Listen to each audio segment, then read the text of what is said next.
Un millionnaire français est tombé dans le coma et une jeune femme s'est occupée de lui et de son fils. Des années plus tard, il s'est réveillé et la fin a été surprenante. N'oubliez pas de cliquer sur « S'abonner » pour découvrir d'autres histoires passionnantes comme celle-ci et éviter 10 ans de malchance en amour. Le soleil de l'après-midi baignait les rues de Paris lorsque Marie Dubois, une jeune femme de 25 ans d'origine modeste, rentrait chez elle après une autre journée épuisante, comme serveuse dans un petit restaurant du centre-ville.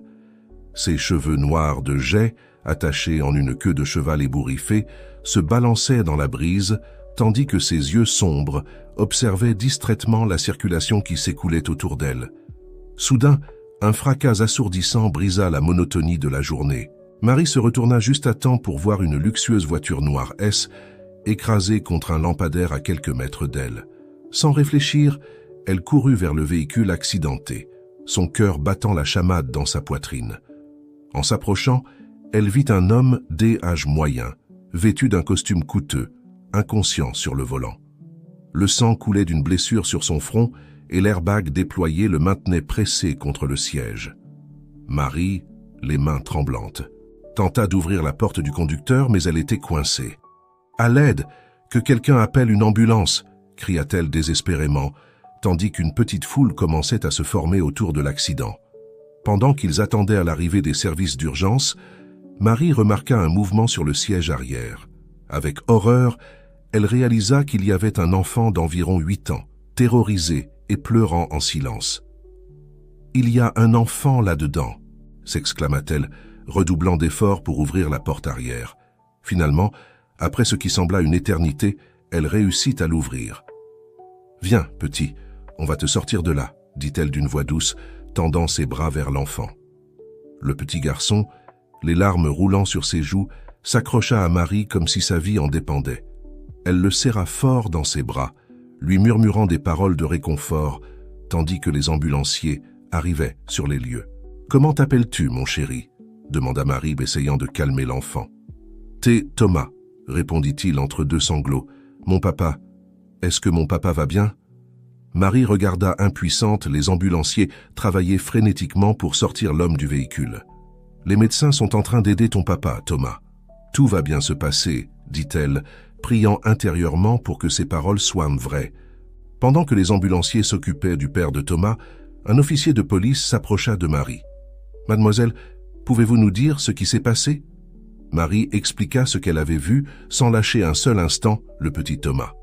L'officier prit des notes, puis regarda l'enfant avec inquiétude. « Le blessé est Antoine Lefebvre, un homme d'affaires très connu, » informa l'officier. « Nous essayons de localiser un membre de la famille pour s'occuper de l'enfant pendant que son père est à l'hôpital. » Marie sentit son cœur se serrer.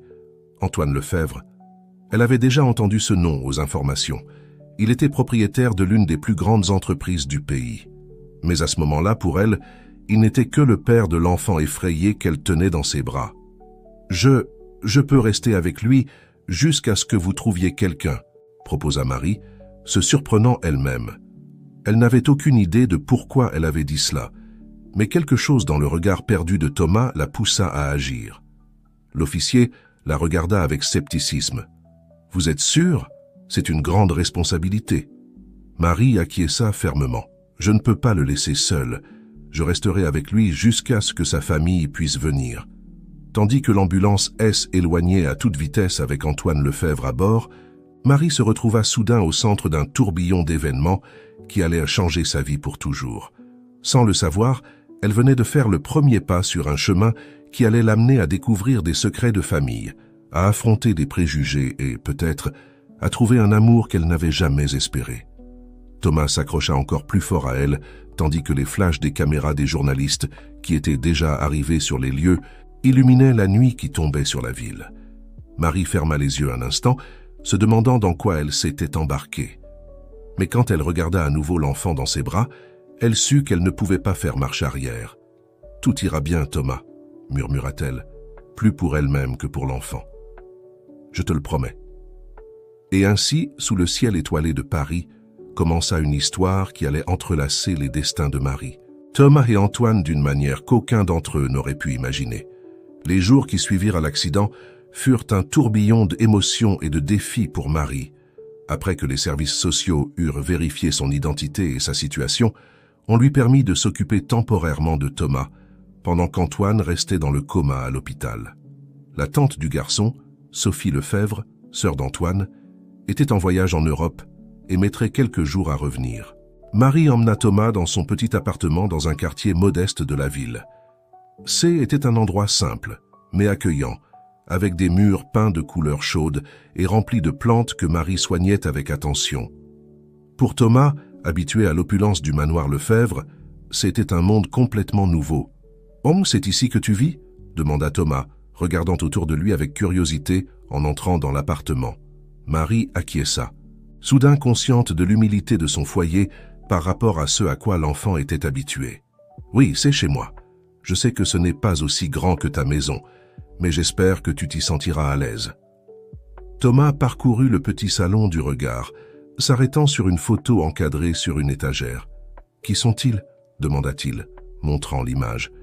Marie s'approcha et prit la photo avec un sourire mélancolique. « Ce sont mes parents. Ils sont décédés il y a quelques années dans un accident. » Les yeux de Thomas se remplirent de larmes. « Tu crois que mon papa va… »« Non, non, mon chéri » interrompit rapidement Marie, s'agenouillant pour être à la hauteur de l'enfant. « Ton papa est fort et les médecins font tout leur possible pour qu'il se rétablisse. Nous devons avoir la foi. » Cette nuit-là, tandis que Thomas dormait dans la petite chambre d'amis, Marie resta éveillée, réfléchissant à la façon dont sa vie avait pris un tournant si radical en l'espace de quelques heures. Elle avait appelé son patron au restaurant pour expliquer la situation et, heureusement, on lui avait accordé quelques jours de congé. Les jours se transformèrent en semaines et Marie se retrouva à s'adapter à son nouveau rôle de gardienne de Thomas. Elle l'emmenait à l'école, préparait ses repas préférés et passait des heures à l'aider avec ses devoirs. Peu à peu, l'enfant commença à s'ouvrir, révélant une personnalité douce et curieuse qui avait été cachée sous le traumatisme de l'accident. Cependant, tout n'était pas facile. La tante Sophie, qui était revenue d'Europe, regardait Marie avec méfiance chaque fois qu'elle rendait visite à Thomas dans l'appartement. « Je ne comprends pas pourquoi nous devons laisser l'enfant avec quelqu'un comme vous, » dit Sophie un jour, ses yeux parcourant avec mépris le modeste appartement. « Nous devrions l'emmener au manoir avec des gens de sa classe. » Marie sentit son sang bouillir, mais elle resta calme pour le bien de Thomas. « Avec tout le respect que je vous dois, Madame Lefebvre, les services sociaux ont estimé qu'il était préférable pour Thomas de rester dans un environnement stable pour le moment. De plus, il s'est bien adapté ici. » Sophie renifla avec dédain. « Nous verrons combien de temps cela va durer. Dès qu'Antoine se réveillera, tout reviendra à la normale. » Mais au fil des jours, Marie se rendit compte que son lien avec Thomas devenait de plus en plus fort. L'enfant commença à lui confier ses peurs et ses espoirs, et elle se surprit à vouloir le protéger et le guider comme s'il était son propre fils. Un soir, alors qu'ils dînaient ensemble, Thomas leva les yeux de son assiette avec une expression sérieuse. « Marie, je peux te poser une question. »« Bien sûr, mon chéri. Qu'est-ce qu'il y a ? » ?»« Si mon papa, s'il ne se réveille pas, qu'est-ce qui va m'arriver ?» Marie sentit son cœur se serrer. Elle posa sa fourchette et prit les mains de Thomas dans les siennes. « Thomas, écoute-moi bien. Ton papa va se réveiller. Nous devons avoir la foi. Mais quoi qu'il arrive, je veux que tu saches que je serai toujours là pour toi. Toujours. » Les yeux de l'enfant se remplirent de larmes, mais cette fois, C était de soulagement. Il se leva de sa chaise et serra Marie dans ses bras. « Merci, murmura-t-il. Je t'aime, Marie. » Ces simples mots firent réaliser à Marie que, sans le vouloir, elle avait formé un lien indéfectible avec Thomas. Et à ce moment-là, elle sut qu'elle ferait n'importe quoi pour protéger et prendre soin de cet enfant, quels que soient les obstacles qu'elle devrait affronter. Ce que Marie ne savait pas, c'est que ces obstacles seraient plus grands et plus compliqués qu'elle n'aurait jamais pu l'imaginer. Tandis qu'elle et Thomas forgeaient leur relation, des forces cachées s'agitaient dans l'ombre, menaçant de déterrer des secrets du passé qui pourraient tout changer. Le temps passait, et la vie de Marie et Thomas avait pris une routine confortable. Presque 3 mois s'étaient écoulés depuis l'accident, et bien qu'Antoine Lefebvre soit toujours dans le coma, son état était stabilisé. Marie partageait son temps entre s'occuper de Thomas, rendre visite à Antoine à l'hôpital et travailler à mi-temps au restaurant pour joindre les deux bouts. Un après-midi, alors que Thomas était à un cours extrascolaire, Marie décida de faire un grand nettoyage de l'appartement. Alors qu'elle déplaçait quelques meubles dans la petite chambre qu'occupait maintenant Thomas, elle remarqua qu'une des planches du sol était mal fixée. Curieuse, elle la souleva et fut surprise de trouver une vieille mallette en cuir cachée dans l'espace en dessous. Les mains tremblantes, Marie sortit la mallette et l'ouvrit. À l'intérieur, elle trouva une série de vieux documents, certains si anciens que le papier s'effritait au toucher. En les examinant, ses yeux s'écarquillèrent lorsqu'elle réalisa ce qu'elle avait entre les mains. Ces étaient des documents légaux datant de plus de 50 ans. Ils parlèrent d'un litige familial concernant un héritage, la fortune des Lefebvre. Selon les papiers, le grand-père d'Antoine avait légué toute sa fortune à son fils aîné, le père d'Antoine, déshéritant son autre fils, Éric Lefebvre. Marie sentit qu'elle manquait d'air. Comment ces documents étaient-ils arrivés dans son appartement? Et que signifiaient-ils pour Antoine et Thomas? En continuant à lire, un nom attira son attention. Marguerite Dupont. C'était le nom de sa grand-mère. Quel lien sa famille avait-elle avec les Lefebvre? Soudain, le bruit de la porte qui s'ouvrait la fit sursauter. Elle remit rapidement les documents dans la mallette et la cacha sous le lit. « Marie, je suis rentrée !» cria joyeusement Thomas. « J'arrive dans un instant, mon chéri !» répondit-elle, essayant de contrôler le tremblement dans sa voix. Cette nuit-là, après avoir couché Thomas, Marie resta éveillée jusqu'aux premières heures du matin, lisant et relisant les documents. Elle découvrit que sa grand-mère, Marguerite Dupont, avait travaillé comme gouvernante pour les Lefebvre pendant des années. Les documents suggéraient qu'elle avait été témoin du litige familial et que, pour une raison quelconque, elle avait fini par avoir ses papiers en sa possession. Marie était tiraillée intérieurement. Devait-elle parler de ces documents à quelqu'un? À Sophie? Aux avocats d'Antoine? Ou devait-elle les garder secrets jusqu'à ce qu'elle comprenne complètement leur signification? Les jours suivants furent une torture pour Marie. Chaque fois qu'elle regardait Thomas, elle avait l'impression de lui cacher quelque chose de crucial sur sa famille. Mais en même temps, elle craignait que révéler ces informations puisse mettre en danger la fortune des Lefebvre et, par conséquent, l'avenir de Thomas. Un après-midi, à ce moment-là, Sophie entra dans la chambre, surprenant Marie. « Que faites-vous ici ?» demanda Sophie, son ton chargé de suspicion. Marie sursauta en entendant la voix de Sophie. « Je suis juste venue voir comment allait Monsieur Lefebvre, » répondit-elle, essayant de garder son calme. Sophie plissa les yeux, étudiant Marie d'un regard pénétrant. « Pourquoi vous souciez-vous autant de lui? Vous n'êtes que la nounou temporaire de Thomas. Vous n'avez aucun lien réel avec cette famille. » Les paroles de Sophie frappèrent Marie comme un coup de poing dans l'estomac. Elle voulait lui crier qu'elle avait tort, qu'il y avait un lien, même si elle ne comprenait pas encore complètement lequel. Mais elle se mordit la langue. « Je me soucie de Thomas, » dit-elle finalement. « Et son père est important pour lui. » Sophie s'approcha du lit d'Antoine, se plaçant entre lui et Marie. « Écoutez-moi bien, » dit-elle d'une voix basse mais menaçante. « Je ne sais pas ce que vous mijotez, mais je vous préviens de rester à votre place. Les Lefebvre ont beaucoup de ressources et nous n'hésiterons pas à les utiliser si nous sentons que quelqu'un menace notre famille. » Marie sentit un frisson lui parcourir le dos. Sophie soupçonnait-elle quelque chose à propos des documents? Ou était-elle simplement protectrice envers sa famille? « Je ne mijote rien, Madame Lefebvre, » répondit Marie avec tout le calme qu'elle put rassembler. « Je veux juste le meilleur pour Thomas. » Sophie la regarda un moment de plus avant de faire un geste vers la porte. « Vous pouvez partir maintenant. Je vais rester avec mon frère. » Marie acquiesça et sortit de la chambre, le cœur battant. Tandis qu'elle marchait dans les couloirs de l'hôpital, son esprit tournait à toute vitesse. Les documents qu'elle avait trouvés, l'attitude de Sophie, le lien mystérieux de sa grand-mère avec les Lefebvre, tout semblait faire partie d'un puzzle qu'elle n'arrivait pas à résoudre. Ce soir-là, après avoir couché Thomas, Marie sortit à nouveau les documents de leur cachette. Elle les étala sur la table de la cuisine et commença à les examiner une fois de plus, cherchant un indice qu'elle aurait pu manquer. C'est alors qu'elle remarqua quelque chose qu'elle n'avait pas vu auparavant. Au verso de l'un des documents les plus anciens, il y avait une note manuscrite d'une écriture tremblante. « La vérité doit éclater. Pour le bien de tous. Marguerite Dupont. Marie sentit sa peau se hérisser. C était, elle, écriture de sa grand-mère. Quelle vérité voulait-elle révéler? Et pourquoi ne l'avait-elle pas fait? Alors qu'elle réfléchissait à ces questions, un bruit la fit sursauter. Elle se retourna pour voir Thomas debout dans l'encadrement de la porte de la cuisine, se frottant les yeux ensommeillés. « Marie, qu'est-ce que tu fais debout si tard ?» demanda l'enfant. Rapidement, Marie commença à rassembler les documents. « Rien, mon chéri. Je regardais juste des papiers pour le travail. Retourne au lit. » Thomas s'approcha, sa curiosité s'éveillant. « Qu'est-ce que c'est que ces papiers? Ils ont l'air très vieux. » Marie hésita. Peut-être qu'elle ne pouvait pas tout lui dire, mais elle pouvait partager quelque chose. « Bien sûr, dit-elle, s'asseyant et faisant signe à Thomas de la rejoindre.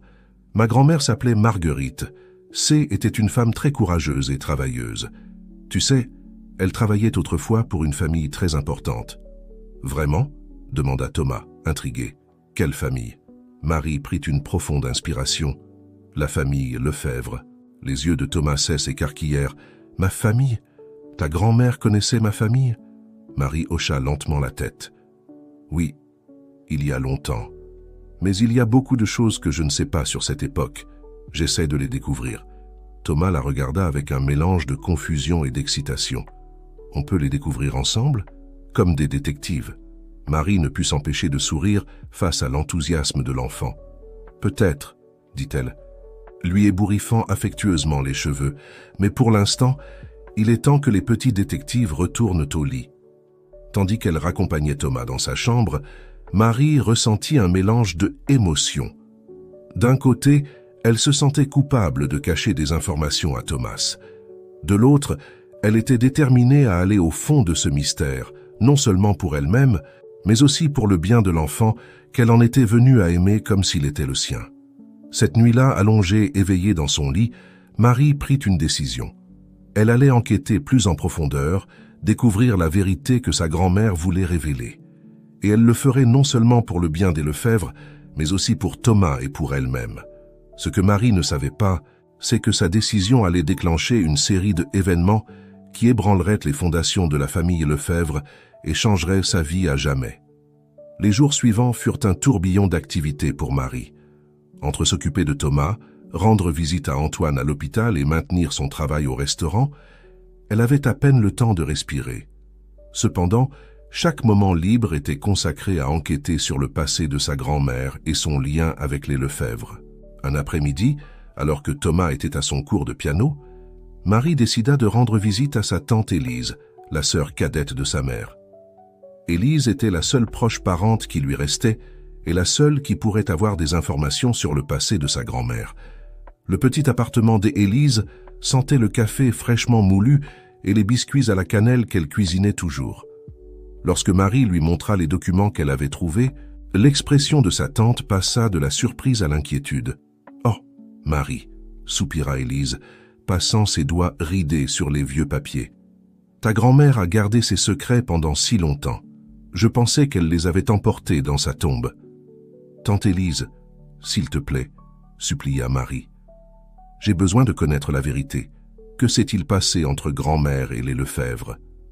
Élise se leva lentement et se dirigea vers un vieux coffre dans le coin du salon. Après avoir fouillé un moment, elle en sortit un petit journal en cuir. « C était le journal de ta grand-mère, » dit-elle, le tendant à Marie. « Je ne l'ai jamais lu par respect pour sa vie privée, mais je pense que le moment est venu pour toi de connaître la vérité. » Les mains tremblantes, Marie ouvrit le journal. Les pages jaunies étaient remplies de l'écriture élégante de sa grand-mère. Elle commença à lire, et au fur et à mesure qu'elle avançait, ses yeux s'ouvraient de plus en plus grands.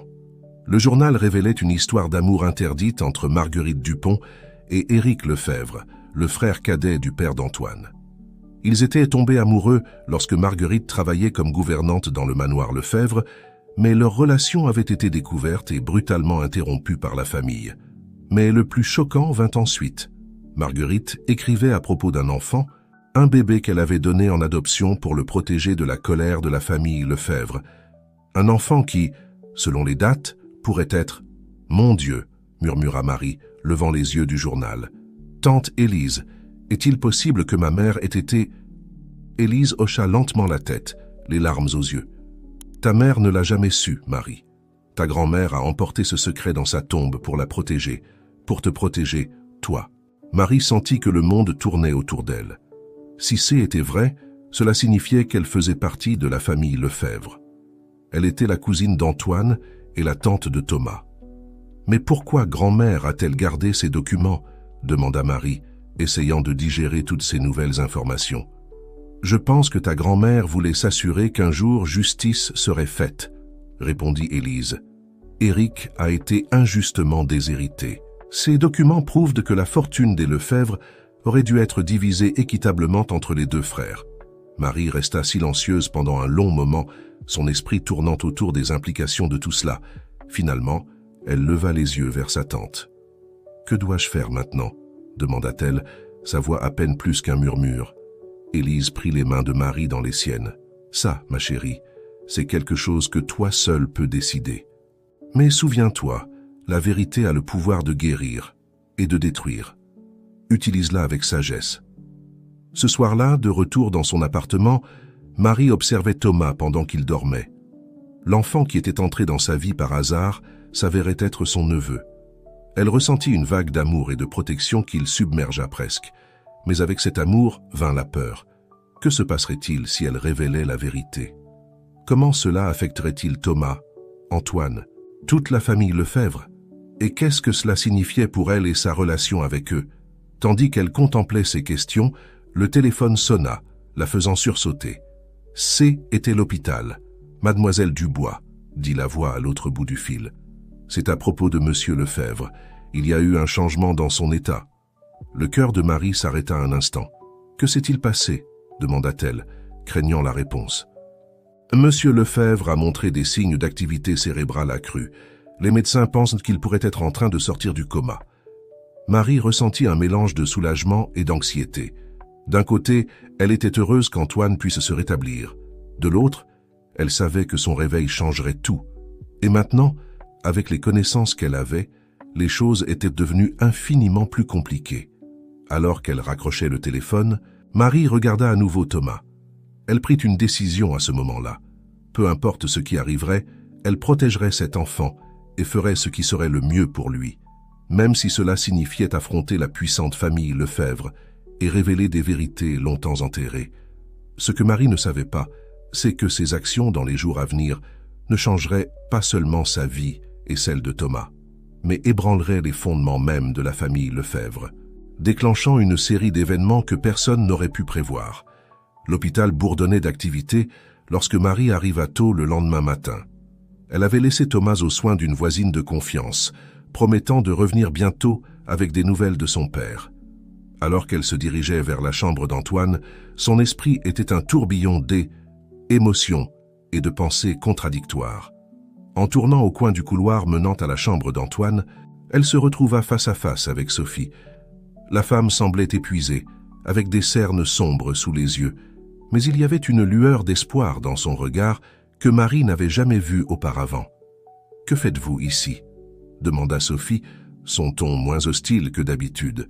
« Je suis venue dès que j'ai appris, » répondit Marie. « Comment va-t-il » Sophie soupira. « Les médecins disent qu'il montre des signes d'amélioration.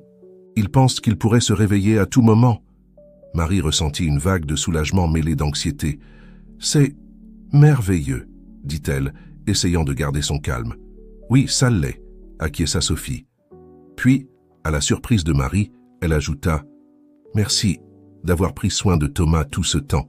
Je sais que je n'ai pas été la plus aimable avec vous. » Marie était sur le point de répondre lorsqu'un remue-ménage à l'intérieur de la chambre attira son attention.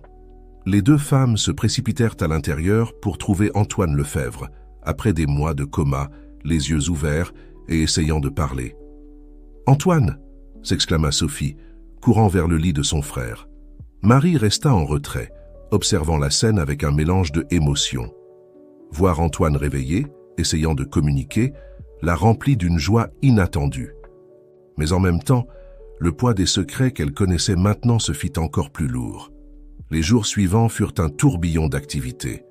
Antoine s'améliorait rapidement, retrouvant force et clarté mentale. Thomas était euphorique de pouvoir enfin parler à son père et passait chaque moment possible à l'hôpital. Marie se tenait en retrait, aidant où elle le pouvait, mais se sentant de plus en plus déplacée.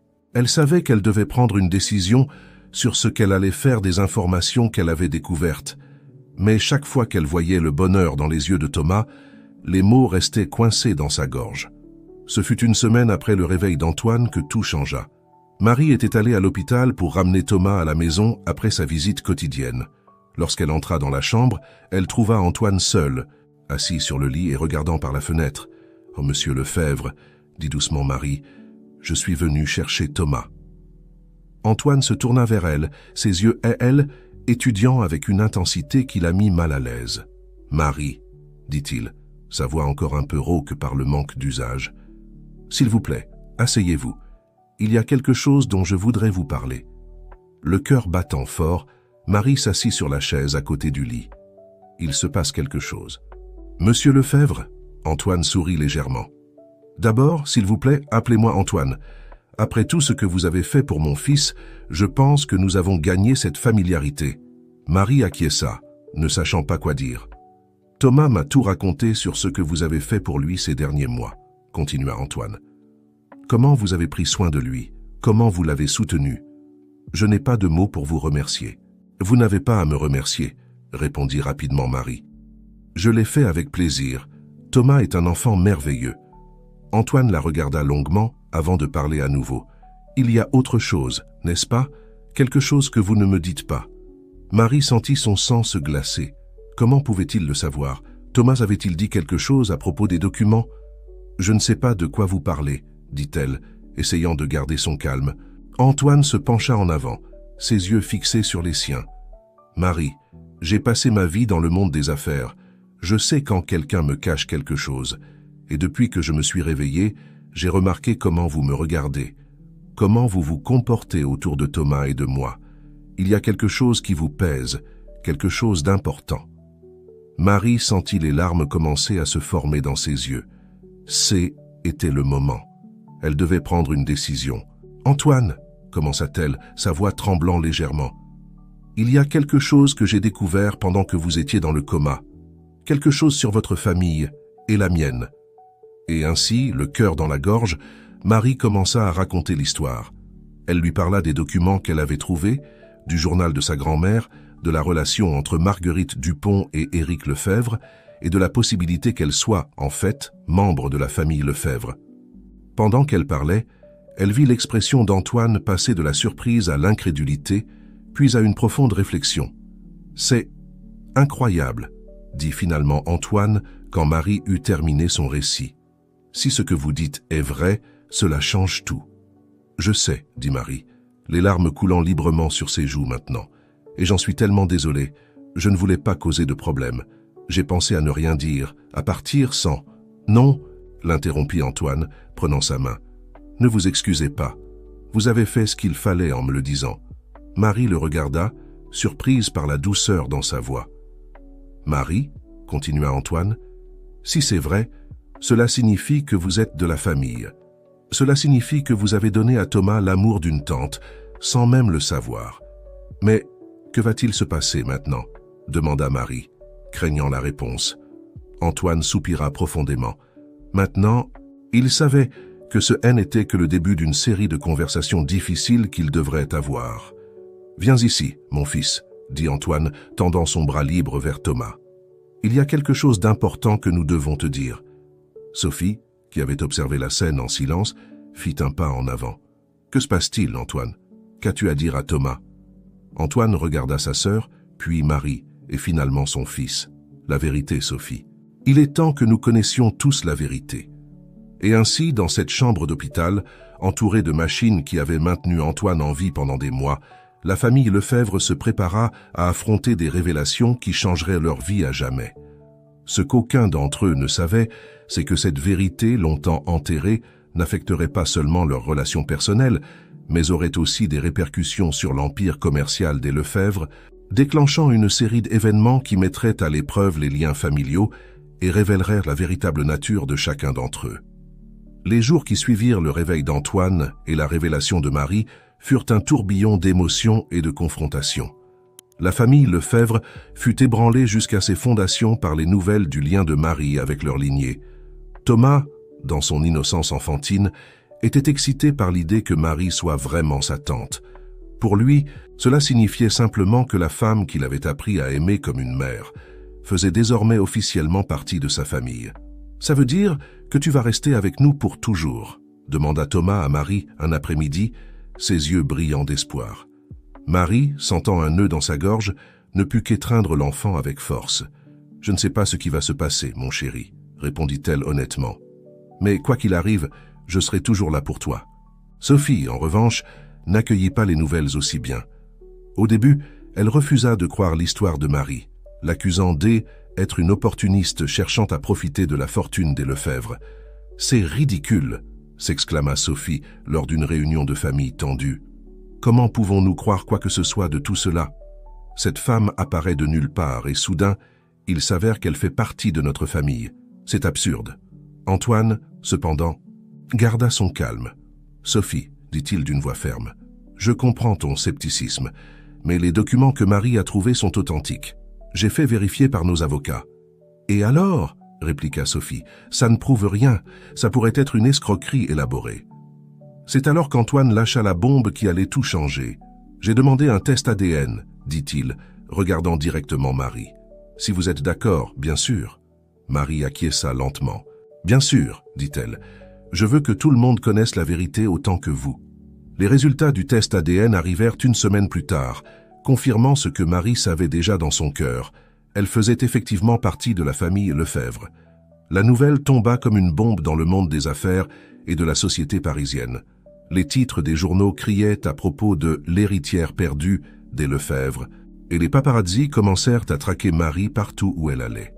Mais les conséquences les plus profondes se firent sentir au sein de la famille. Antoine, encore en convalescence à l'hôpital, dut faire face à la tâche difficile de réexaminer toute l'histoire de sa famille.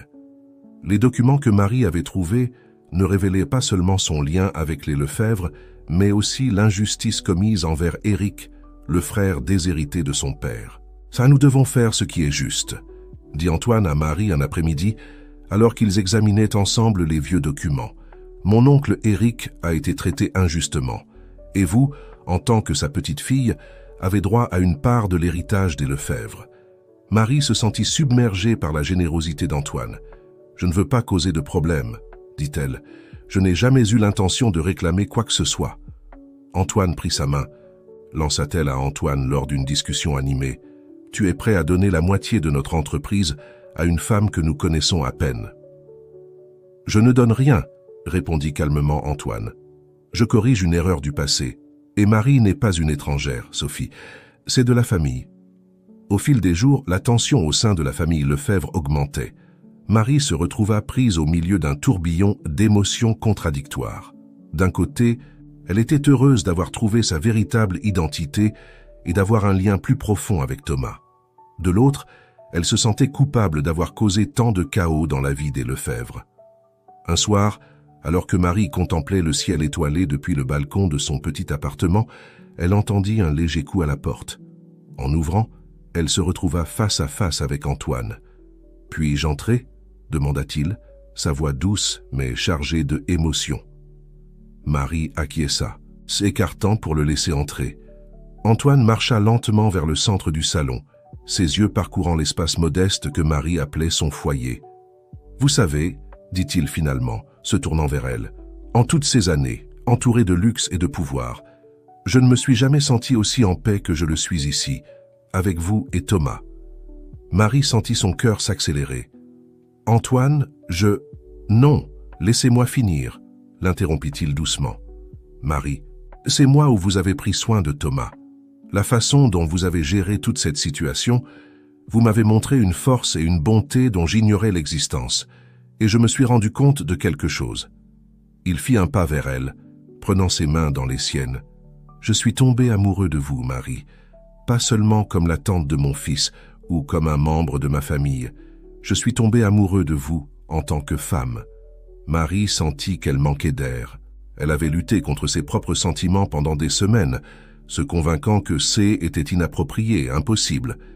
Mais maintenant, en regardant dans les yeux d'Antoine, elle vit un avenir qu'elle n'avait jamais osé imaginer. « Je vous aime aussi, Antoine », murmura-t-elle, les larmes coulant sur ses joues.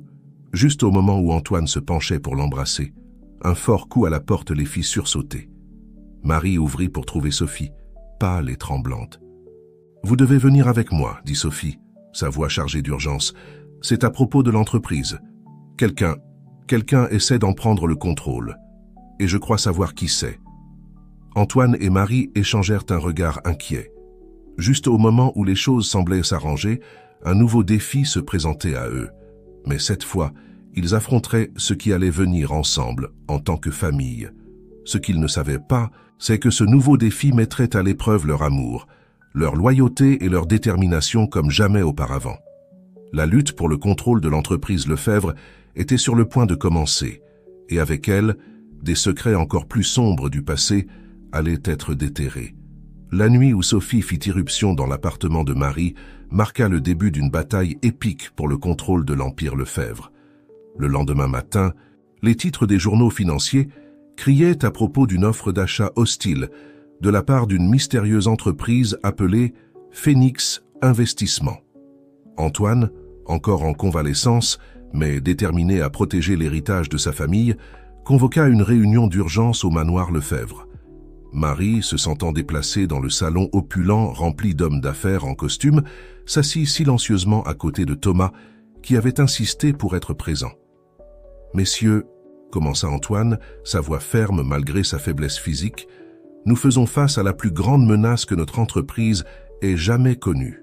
Phoenix Investissement ne veut pas seulement acheter nos actions, ils veulent démanteler tout ce que nous avons construit. » Sophie, debout à côté de son frère, ajouta « Nous avons enquêté sur Phoenix Investissement.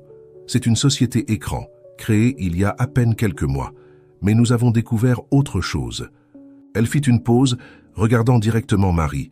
L'homme derrière Phoenix est Étienne Lefebvre, le fils de notre oncle déshérité. Un murmure de surprise parcourut la salle.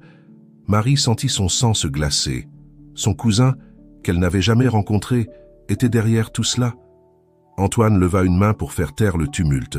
« Cela ne change rien. Nous défendrons notre entreprise avec tout ce que nous avons.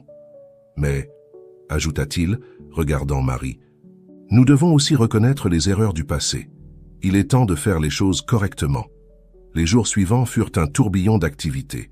Marie se retrouva plongée dans un monde de stratégies d'entreprise, d'offres et de contre-offres, tout en essayant de digérer la nouvelle qu'elle avait un cousin qui semblait haïr la famille Lefebvre autant qu'elle en était venue à l'aimer. Un après-midi, alors que Marie travaillait dans le bureau qu'Antoine avait insisté pour lui attribuer au siège de l'entreprise Lefebvre, elle reçut un appel inattendu. « Marie Dubois ?» dit une voix masculine à l'autre bout du fil. « Je suis Étienne Lefebvre. Je pense qu'il est temps que vous et moi ayons une conversation. » Marie sentit son cœur faire un bond.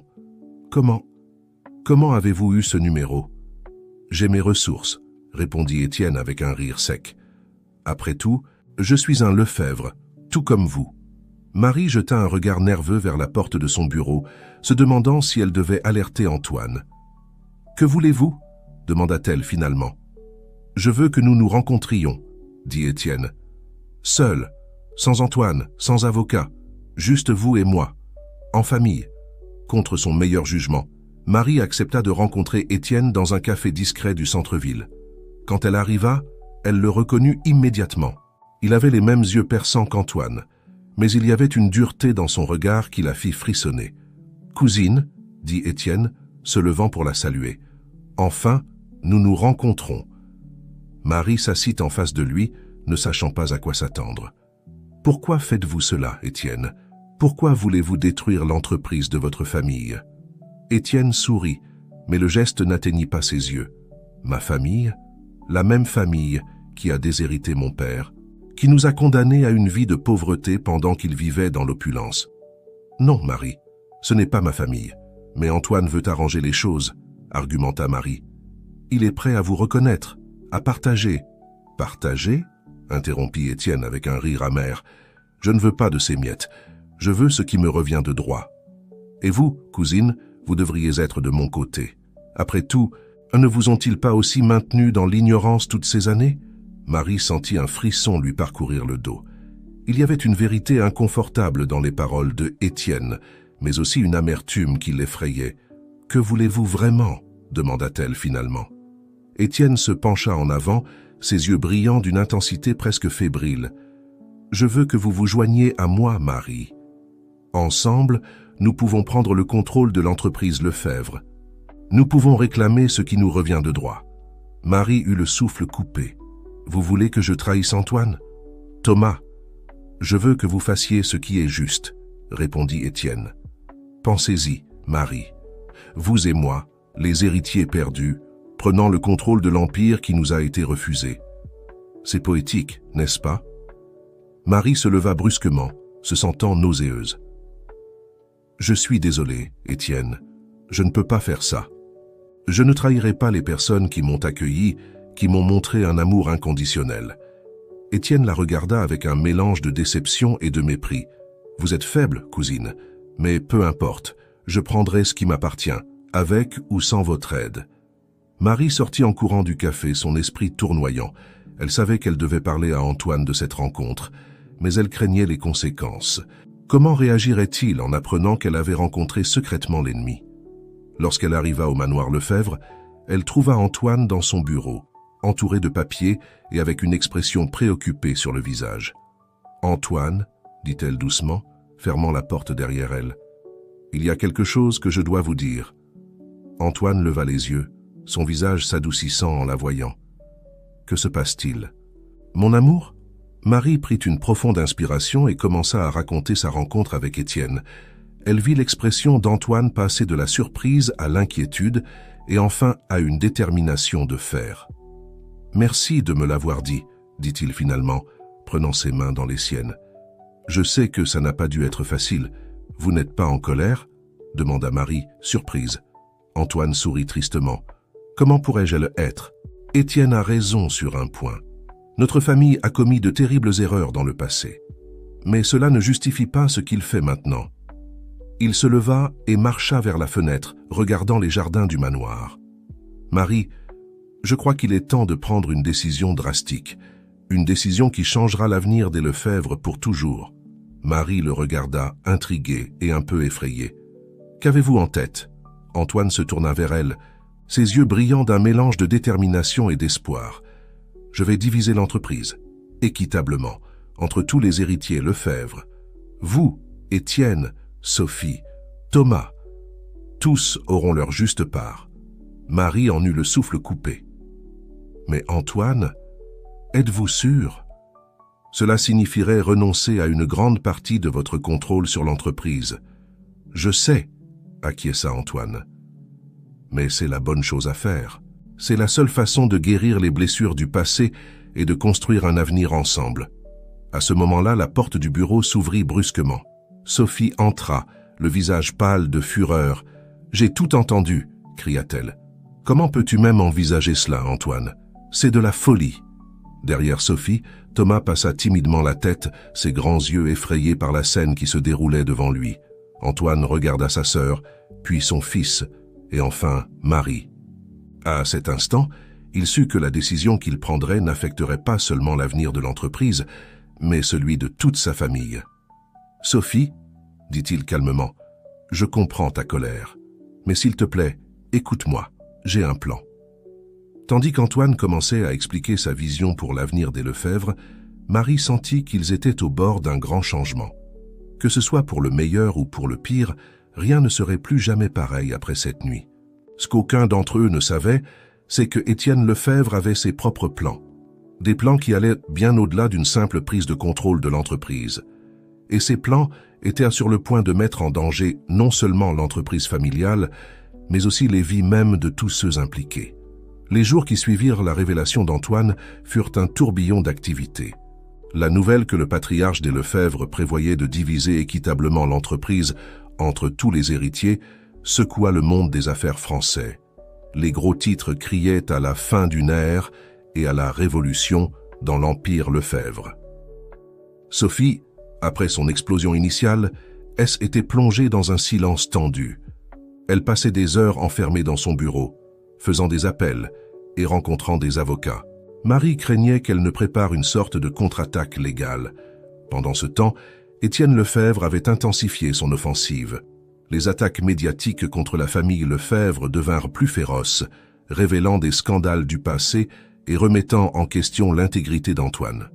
Au milieu de tout ce chaos, Marie trouva un moment de paix un après-midi, assise dans le jardin du manoir Lefebvre avec Thomas. L'enfant, qui avait été inhabituellement silencieux ces derniers jours, parla enfin. « Marie, dit-il, sa voix petite mais déterminée, est-ce que tout va bien se passer ?» Marie sentit son cœur se serrer. Elle serra Thomas fort dans ses bras, souhaitant pouvoir le protéger de toutes les turbulences qui secouaient son monde. « Oui, mon amour, répondit-elle, priant pour que ses paroles soient vraies. Tout va bien se passer. Ton papa fait ce qui est juste, et à la fin, c'est ce qui compte. » Ce soir-là, Antoine convoqua une réunion de famille. Marie, Sophie, Thomas et même Étienne, via un appel vidéo, se réunirent dans le bureau. « J'ai pris une décision finale », annonça Antoine, sa voix ferme malgré la fatigue évidente dans ses yeux. « Je vais diviser l'entreprise en parts égales entre nous tous. Mais, ajouta-t-il, levant une main pour faire taire les protestations de Sophie et le sourire triomphant d'Étienne, avec une condition. Tous le regardèrent dans l'expectative. Chacun d'entre nous doit s'engager à utiliser sa part de l'entreprise pour un plus grand bien. Pas seulement pour un bénéfice personnel, mais pour faire une différence positive dans le monde. Il y eut un moment de silence pendant que tous digéraient ces paroles. « Que veux-tu dire exactement ?» demanda Étienne, sa voix chargée de suspicion. Antoine sourit. « Je veux que nous transformions Lefebvre Corp en une entreprise sociale. Chaque division se concentrera sur un domaine différent. L'éducation, la santé, l'environnement, la technologie pour le bien social. Nous resterons une entreprise rentable, mais notre objectif principal sera l'impact positif, pas seulement les profits. » Marie sentit ses yeux se remplir de larmes. C'était une vision magnifique, une façon de guérir non seulement les blessures de leur famille, mais aussi de faire une réelle différence dans le monde. Sophie, à la surprise de tous, fut la première à parler. « Je suis d'accord, dit-elle doucement. C'est une idée merveilleuse, Antoine. » Étienne semblait lutter avec lui-même. Finalement, avec un soupir de défaite, il acquiesça. « Je suppose que ça pourrait être intéressant. Au moins, ça vaut le coup d'essayer. » Thomas, qui avait écouté en silence, sauta soudainement de son siège. « Je veux diriger la division éducation, » s'exclama-t-il avec un enthousiasme enfantin. « Je veux aider d'autres enfants à apprendre. » Tout le monde rit, la tension dans la pièce se dissipant momentanément. Marie regarda Antoine, son cœur débordant d'amour et d'admiration. « C'est parfait, » dit-elle doucement. « C'est exactement ce que votre père aurait voulu. » Les mois suivants furent un tourbillon d'activités. La transformation de Lefebvre Corp en une entreprise sociale pionnière attira l'attention du monde entier. Antoine et Marie travaillèrent sans relâche pour mettre en œuvre la nouvelle vision, faisant face aux défis et célébrant les victoires. Étienne, à la surprise de tous, se plongea dans son nouveau rôle avec un enthousiasme inattendu. Sa division de technologie pour le bien social devint rapidement un leader en innovation qui améliorait la vie des personnes dans les communautés défavorisées. Sophie, toujours la stratège, utilisa ses compétences pour s'assurer que la nouvelle Lefebvre Corp soit non seulement éthique mais aussi financièrement solide. Et Thomas, bien que trop jeune pour vraiment diriger une division, devint la mascotte non officielle de l'entreprise, visitant des écoles et des centres communautaires, inspirant d'autres enfants à rêver grand. Un an après la grande décision d'Antoine, la famille Lefebvre se réunit à nouveau dans le jardin du manoir. Cette fois, ce n'était pas pour une réunion tendue, mais pour une célébration. Alors que Marie regardait Antoine jouer avec Thomas, Sophie rire avec Étienne d'une blague partagée, elle ressentit une vague de gratitude si intense qu'elle en fut presque submergée. Antoine s'approcha d'elle, entourant sa taille d'un bras. « À quoi penses-tu, mon amour ?» demanda-t-il doucement. Marie sourit, appuyant sa tête sur son épaule. « À la chance que nous avons. À comment ?» D'une certaine manière, tout s'est bien terminé finalement.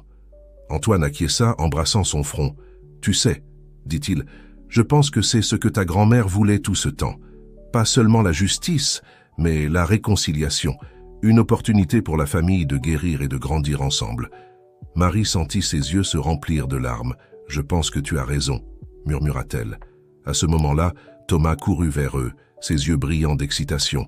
« Maman, papa » cria-t-il, utilisant les titres dont ils avaient convenu il y a quelques mois. « Venez, tante Sophie et oncle Étienne veulent porter un toast. » Tandis qu'ils suivaient Thomas vers l'endroit où le reste de la famille les attendait, Marie réfléchit à l'incroyable voyage qui les avait menés jusqu'à ce point. D'une simple serveuse témoin d'un accident, elle était devenue partie intégrante de l'une des familles les plus puissantes de France. D'un héritage perdu à un legs renouvelé. Étienne leva son verre, son visage plus doux que Marie ne l'avait jamais vu. « À la famille », dit-il simplement. « À la famille », répétèrent-ils tous à l'unisson. Et tandis que le soleil se couchait sur le manoir Lefebvre, baignant le jardin d'une lueur dorée, Marie sut que, quels que soient les défis que l'avenir pourrait apporter, ils y feraient face ensemble, comme une famille, comme les Lefebvre.